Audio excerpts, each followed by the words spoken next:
Selamat pagi, akan memperkenalkan terkait dengan pengolahan salah satu bahan imunomodulator menjadi jamu instan berbentuk serbuk. Next. Nah, berikut ini untuk kelompok kami. Next. Nah, untuk penjelasannya sendiri, jamu itu seperti apa? Jamu merupakan bentuk minuman tradisional masyarakat Indonesia yang sudah dikenal sejak ratusan tahun lalu.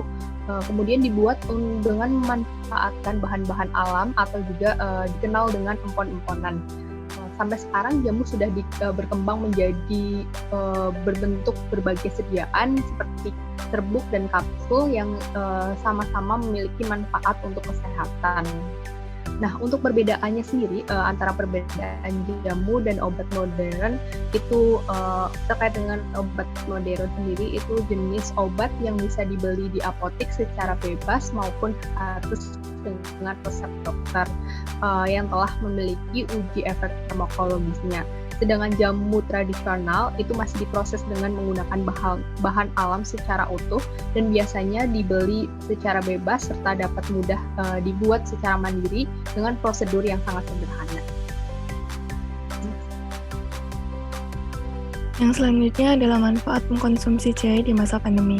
Yang pertama untuk membantu pencernaan karena jahe mengandung enzim pencernaan yaitu protease dan lipase.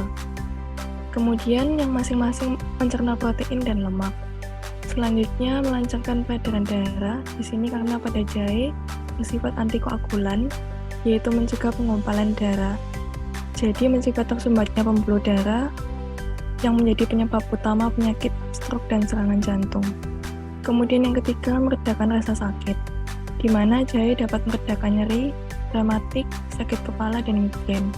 Kemudian yang keempat, menurunkan tekanan darah atau hipertensi. Hal ini karena jahe merangsang pelepasan hormon adrenalin dan memperlebar pembuluh darah. Akibatnya darah mengalir lebih cepat, lancar dan meringankan kerja jantung dalam memompa darah.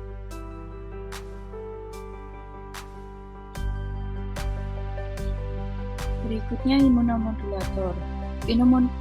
Imunomodulator sendiri merupakan suatu substansi yang dapat menstimulasi, mensupresi, atau memodulasi berbagai fungsi dalam sistem imun serta aktivitas sistem imun. Imunomodulator dapat berasal dari bahan alam dan juga sintetik, yaitu seperti isoprinosin dan levamisol. Akan tetapi, penggunaan obat sintesis tersebut dapat menyebabkan efek samping seperti toksik terhadap organ yaitu ginjal dan hati, hipertensi, dan juga gangguan pencernaan.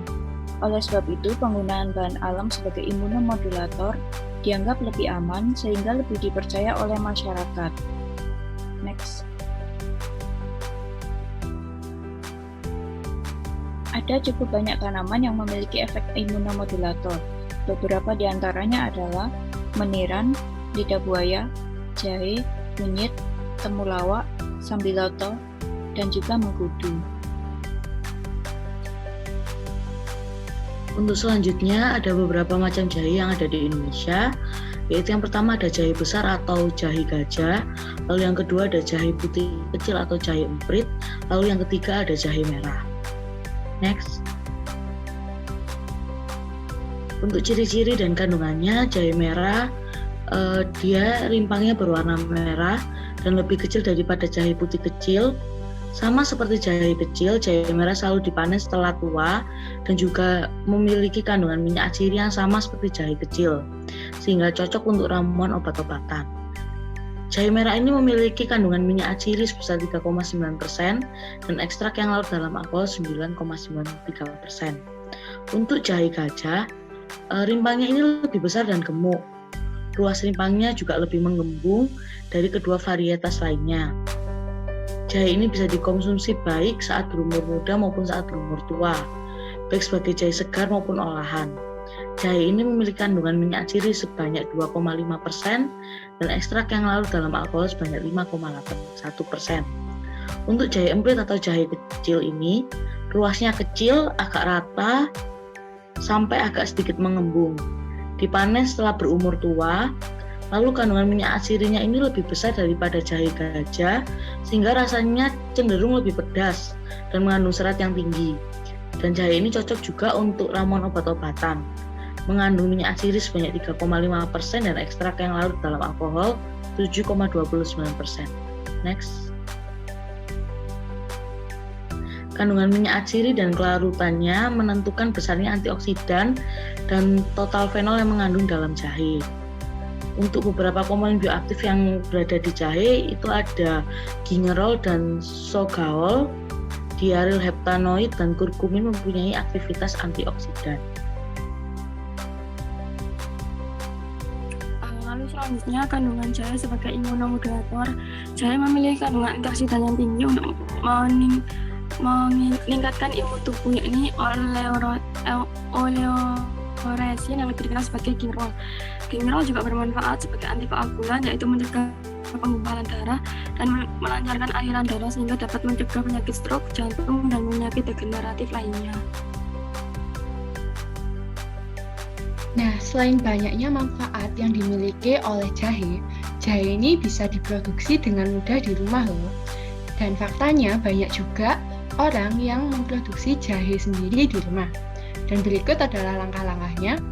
Yang pertama, kita bisa memilih jahe yang segar dan baik. Ini bisa kita dari tanam sendiri atau kita beli di pasar. Yang kedua, kita bisa kupas kulit jahe dan kita cuci sampai bersih ya. Yang ketiga, kita timbang jahe yang sudah dicuci tadi, lalu kita blender dengan air, di mana perbandingan jahe dan air adalah 1:2. Jadi jika kita menimbang jahe 500 gram, maka air yang kita ikut blenderkan adalah 2 kali lipatnya. Kemudian setelah di blender tadi, kita saring dan kita tambahkan gula pasir ke cairan hasil saringan tersebut. Selanjutnya, kita tuang campuran ini tadi ke wajan dan kita panaskan dengan api sedang, lalu aduk sampai mengental. Kita harus terus aduk ya, supaya menghindari gosong. Dan setelah mengental nanti, tuang campuran ke dalam wadah hingga mengeras dan membentuk kristal.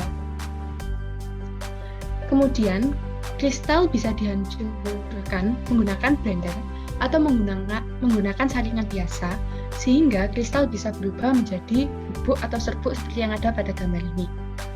Selanjutnya, kita amati aroma, tekstur, rasa, dan warna. Dan nanti setelah pengamatan dikatakan baik, maka serbuk jahe ini bisa dikemas dalam wadah yang tepat atau sesuai.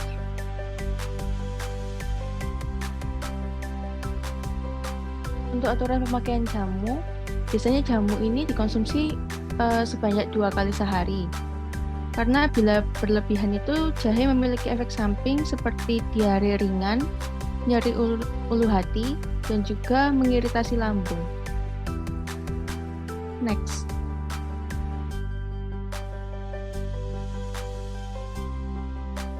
Selain itu teman-teman, selain mengkonsumsi jahe, teman-teman juga harus memperhatikan gaya hidup yang sehat selama pandemi. Yang bisa dilakukan adalah yang pertama, makan buah dan sayuran serta minum air putih yang cukup. Kemudian tetap melakukan aktivitas fisik dan berolahraga secara rutin. Selain itu, pastikan juga teman-teman semua bisa mengkonsumsi vitamin dengan rutin, istirahat yang cukup, memiliki pola pikir yang positif, selalu perhatikan kebersihan dan menerapkan 3M, yaitu menggunakan masker, mencuci tangan dengan air mengalir, dan menjaga jarak minimal 1 meter. Hindari selalu kontak fisik dan selalu patuhi protokol kesehatan.